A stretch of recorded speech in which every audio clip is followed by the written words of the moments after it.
aí galera, tudo bem? Eu sou a professora Renata, sou professora da disciplina de arte e hoje eu tô aqui para falar sobre um dos temas que provavelmente tem mais chances de cair na prova do Enem. Bom, gente, quando a gente tá falando da prova do Enem, é sempre bom nós termos em mente que é uma prova totalmente contextualizada com o passado, com o presente, com as tendências do futuro.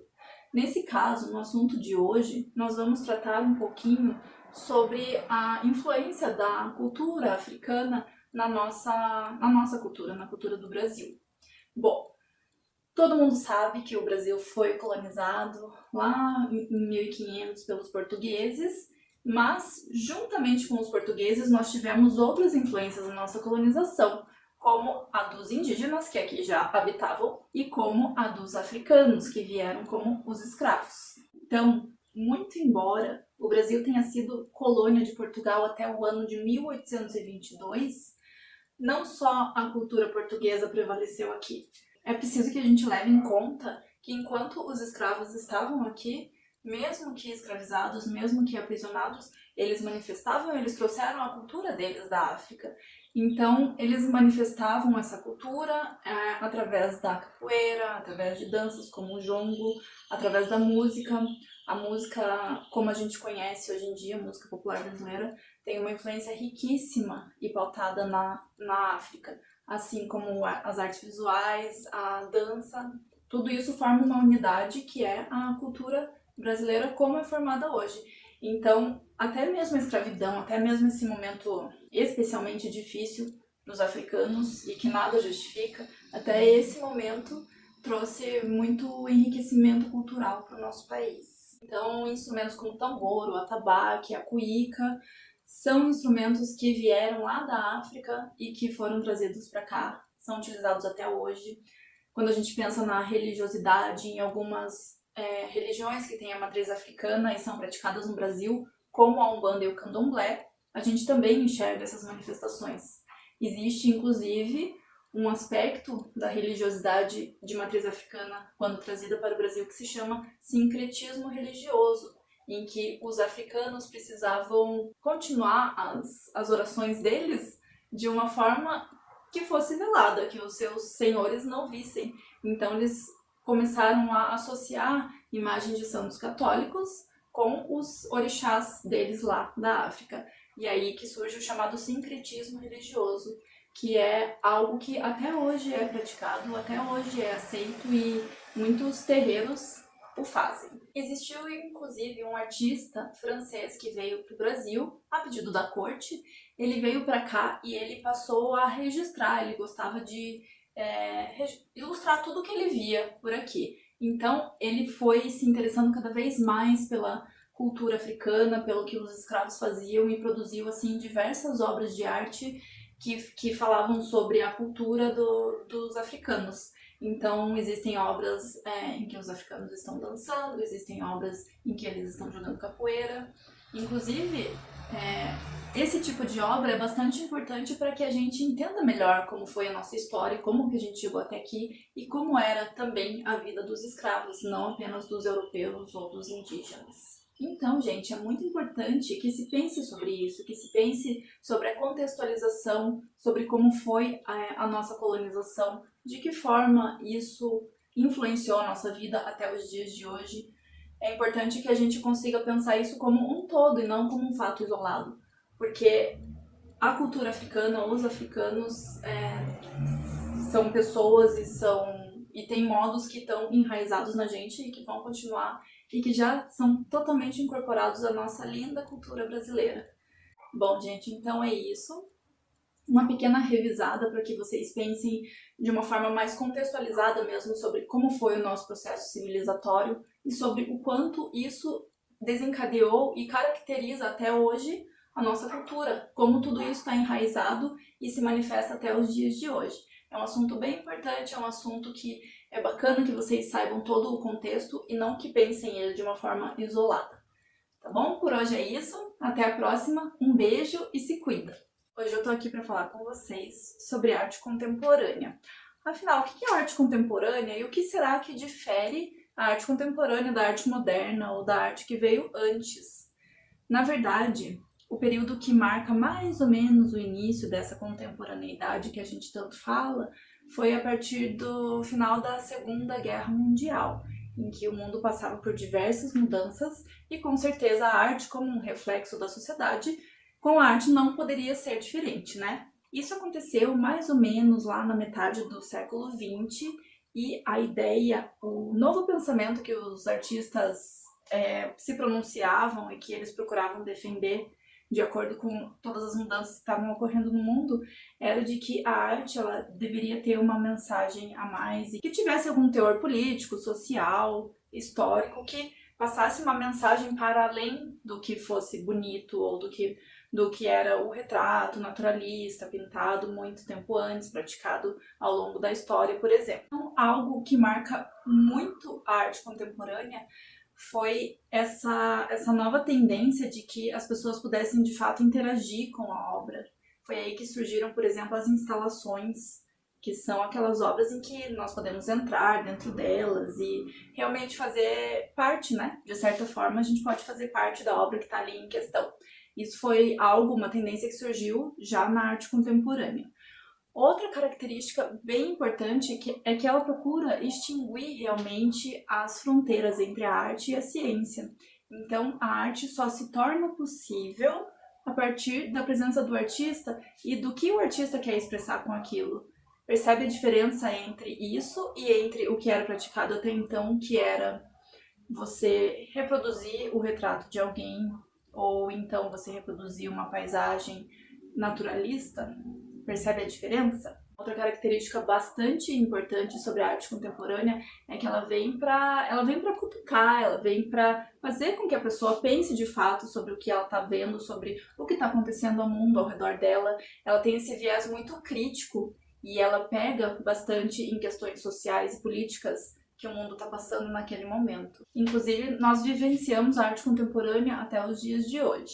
Bom, e como não poderia deixar de ser, a arte contemporânea, assim como as outras expressões artísticas, elas são quase como uma necessidade muito forte que pertence ao ser humano mesmo, né? Essa necessidade de se expressar o que se sente, o que se vê, como se vê.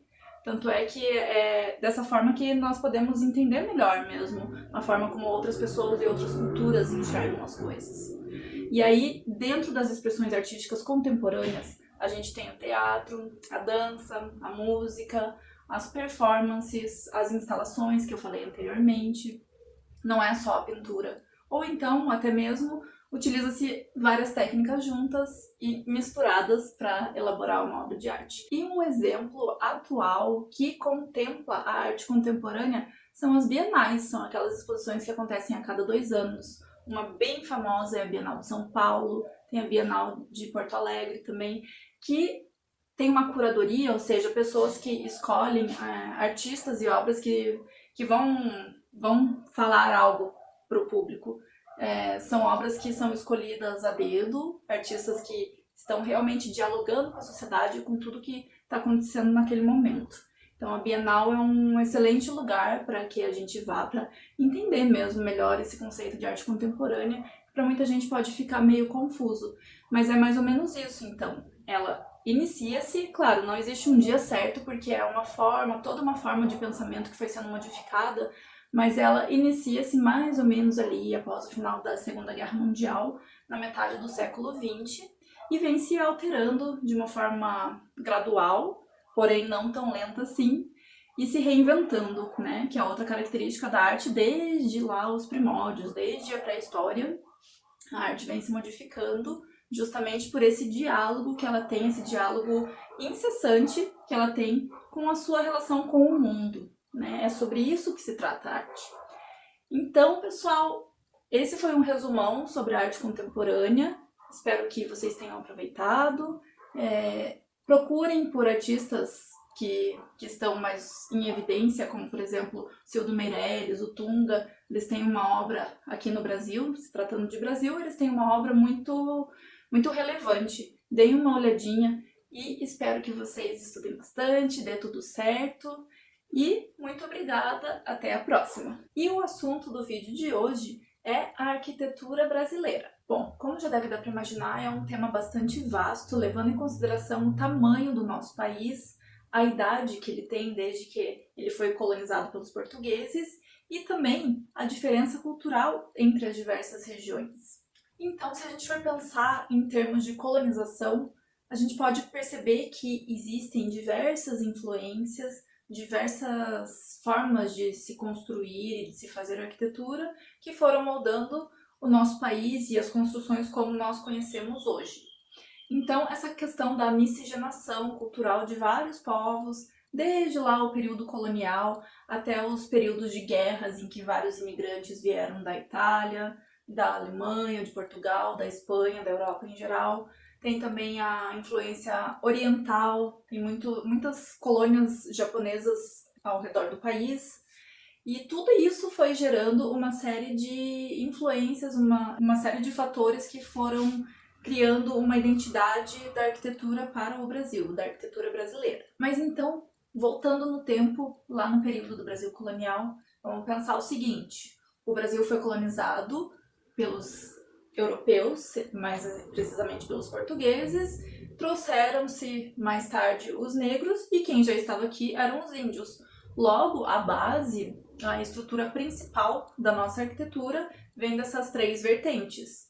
Então, existem várias construções que, inclusive, misturam as técnicas utilizadas por esses três povos. Uma coisa para se levar em consideração lá no Brasil colônia, é a forte influência religiosa. A principal religião, a religião que era difundida na época do Brasil colonial, era o catolicismo. Logo, uma coisa interessante de se observar é que as cidades, até hoje isso acontece nas cidades menores, a estrutura em que as cidades são construídas se dá da seguinte forma: a igreja no meio, e aí a cidade se desenvolve ao redor dessa igreja. A igreja costumava ser o centro, o grande centro, a principal atração das cidades. Uma característica também, se a gente sair pela nossa cidade, especialmente quem mora em cidades maiores, se nós sairmos nos dias de hoje, a gente vai perceber que existe uma grande mistura entre o que é clássico e o que é contemporâneo. Então existem muitos edifícios, muitas construções ainda lá do período colonial ou que vieram depois, mas que já são consideradas que vieram antes da Idade Moderna, e as construções contemporâneas de diversos arquitetos, como por exemplo Oscar Niemeyer, que talvez seja o nosso arquiteto mais famoso e mais difundido tanto nacionalmente quanto mundialmente. Outra forte influência que é muito importante que seja levada em consideração é a do Barroco, a influência do Barroco. A gente já tem um vídeo que fala sobre isso, especialmente sobre o Barroco mineiro, que é muito forte, muito marcante, tanto na história da arte brasileira, quanto no quesito arquitetônico da nossa história. O principal a se levar em consideração nesse contexto todo da arquitetura, da história da arquitetura no Brasil, é a de que existe uma diferença muito grande de construções entre as regiões devido à colonização, devido a tudo que veio antes. Então, essa colonização e esse povoamento, essas colônias que foram surgindo, elas influenciam diretamente no estilo arquitetônico brasileiro. Isso faz do Brasil um país com uma arquitetura extremamente variada, extremamente diversificada, e não necessariamente com um estilo muito próprio. A pessoa que mais tem assim um estilo marcante, que mais teve um apelo quando a gente olha e percebe que é de autoria dele, foi realmente o Oscar Niemeyer. Mas temos diversos outros arquitetos e arquitetas que foram muito importantes, sim, e que fizeram escola e fizeram diversas obras assim que também são muito representativas para a história do Brasil e para nossa construção enquanto identidade cultural. Justamente por essa miscigenação, os brasileiros, a população brasileira se mostra muito aberta a novas tendências arquitetônicas. É importante vocês darem uma lida, acompanhem lá o e-book que fala também sobre a arquitetura brasileira, traz alguns arquitetos e arquitetas aqui do nosso país, as obras deles, os estilos, o que foi o principal marco nas suas obras e na história mesmo da arquitetura brasileira. Mas por hora fica essa revisão sobre as principais características da história da arquitetura do Brasil e como mais ou menos a gente chegou até onde estamos hoje. Por que será que a gente vai falar sobre vanguardas artísticas europeias?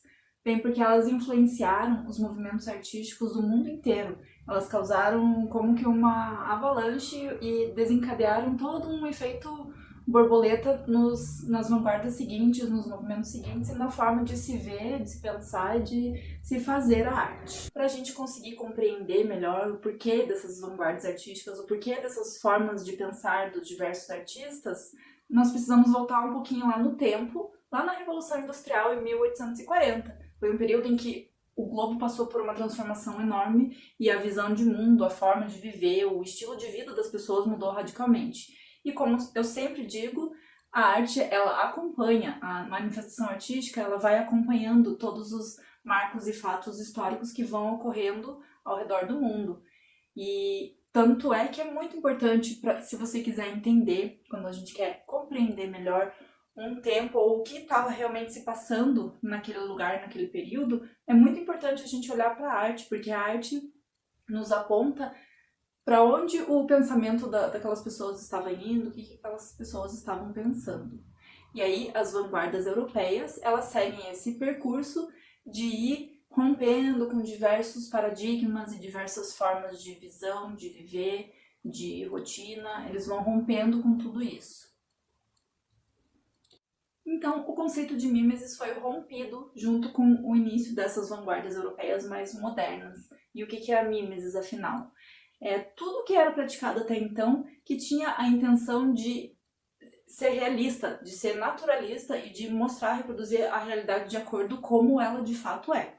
Então, nesse sentido, os artistas dessa época, especialmente lá no início, né, na Revolução Industrial, eles começaram a pensar, mas a gente não quer mais produzir somente o que nós estamos vendo. A gente quer uma liberdade de expressão maior, a gente quer expressar emoções que não são coisas palpáveis. Então eles buscavam romper com tudo isso, romper com a mimesis. Então a ideia desses artistas era mostrar como de fato o mundo vinha se apresentando e mostrar, denunciar, relatar todas as mudanças que vinham ocorrendo. Uma das vanguardas europeias mais famosas e que marcaram bastante foi o futurismo. O futurismo surgiu em 1909 e os artistas que faziam parte desse movimento pregavam e defendiam o uso da tecnologia. O cubismo, que ocorreu entre os anos de 1908 e 1910 e que pregava a geometrização das formas. Lá em 1912 ocorreu também o expressionismo, um movimento que marcava muito a expressão do eu, a expressão dos sentimentos humanos, aquilo que era mais interno, que não podia ser visto. Então tem muitas obras que são marcadas por sentimentos como a melancolia. Tem também o movimento dadaísta, que veio lá em 1916, e o principal objetivo dos dadaístas era impactar a burguesia, era provocar a burguesia para que se percebesse todo o impacto, todo o estrago, tudo que a Primeira Guerra causou na humanidade. Lá em 1924 surgiu também o surrealismo, talvez o movimento mais falado e mais conhecido. O surrealismo buscava romper com a racionalidade. Ele ocorreu num período já de pós-guerra e ele buscava o mundo dos sonhos, o mundo onírico. Prestem atenção nessa palavra porque talvez vocês se deparem com ela na prova. Onírico é tudo aquilo que vem dos sonhos, que diz respeito aos sonhos, aquela atmosfera mesmo de sonho do inconsciente. Bom, gente, a gente deu uma pincelada, fizemos um resumo bem básico aqui sobre as principais vanguardas europeias e para você conseguir aprofundar melhor esse conteúdo, eu recomendo que vocês acessem o e-book que está disponível no site do curso Enem Gratuito e deem uma olhada lá também, eu menciono os nomes dos principais artistas e tem uma visão mais completa.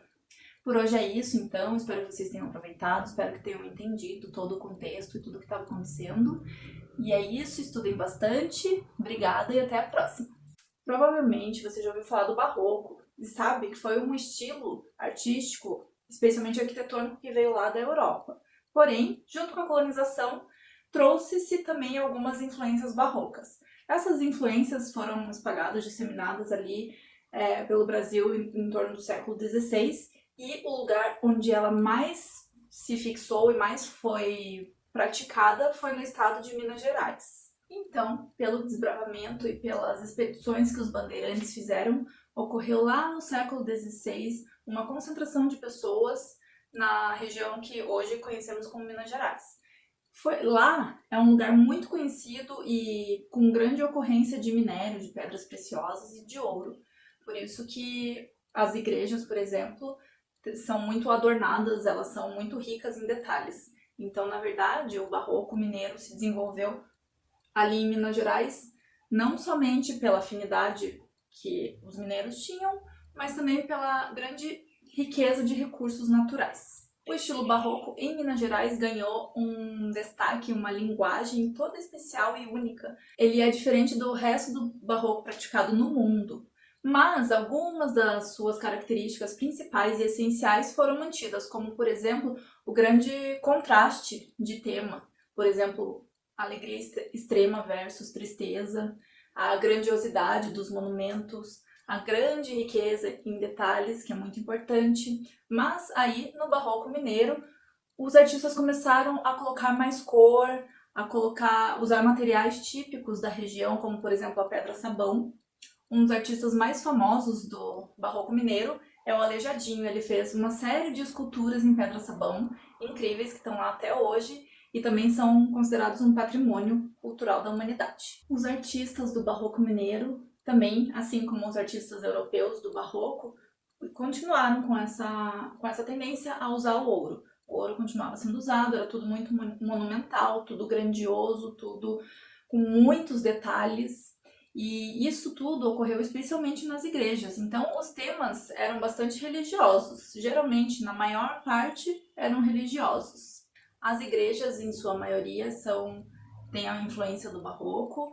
E especialmente na cidade de Ouro Preto, a gente encontra vários exemplos, várias construções que têm essas representações e essas intervenções dos artistas do barroco mineiro. Bom, gente, acho que aí deu para perceber um pouquinho, mais ou menos, o quanto o barroco, agora transformado, né, pelo toque do mineiro, o quanto o barroco influenciou e caracterizou o nosso processo de colonização. Ele nos conta muito, inclusive, sobre como foi, sobre como era o estilo de vida das pessoas, como era praticada a religiosidade na época.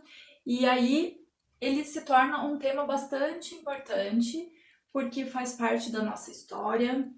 É muito possível que você se depare com o barroco mineiro na prova do Enem, porque o Enem gosta dessas perguntas que tratam bastante da nossa história, da nossa origem, de como as coisas foram se desenrolando, né? Como eu já falei algumas vezes, essa prova não é uma prova óbvia em que você vai ter uma resposta direta. Então é sempre importante, gente, que vocês entendam o conceito, o contexto, tudo o que envolve aquilo que está sendo dito, que está sendo perguntado.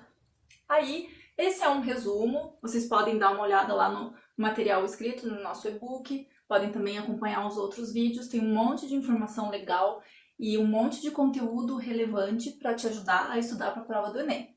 Beleza? Então por hoje é isso, pessoal. Até a próxima. Obrigada!